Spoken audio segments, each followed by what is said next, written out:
So, any objection? Hearing none, the Secretary will conduct a roll call, nominal voting, a roll call vote. Roll call vote. Senator Aquino.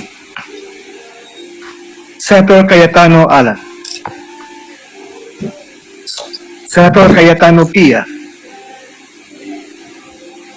Senator De La Rosa. Senator Ejercito. Senator Escudero. Senator Estrada. Senator Gatchalian. Senator Go. Senator Ontiveros.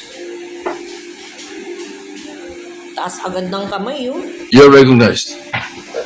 Senator Ontiveros Salamat. recognized. Salamat po, Mr. President. Ipagpaumanin niyo po, Mr. President at mga kasama, hindi ko po in good conscience masuportahan ang resolusyong ito. Bumoboto po ako ng no. Salamat po, Mr. Di ka naman President. bumoto, di ka naman kailangan, talo ka na. Yes, proceed. Senator Lacson. Thank you, Mr. President.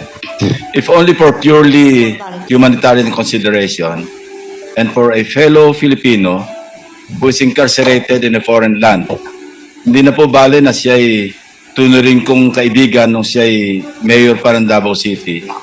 Hindi na po bale na kami nagkakasagutan madalas nung siya ay naging pangulo sa mga isyu ng polisiya tungkol sa katiwalian, tungkol sa kanyang polisiya sa paglaban sa droga. Hindi na po bali lahat yun. Sa akin lang po, for a fellow Filipino na nando sa napakalayong lugar at nakakulong, I vote yes or in favor of resolution number 144. Thank you, Mr. President. Good job. Senator Lapid. Senator Legarda. Senator Marcoleta. Senator Marcos. Senator Padilla. Senator Pangilinan. Isa pa yun. Pareho lang Ako po ay bumuboto ng no. Senator Tulfo Erwin.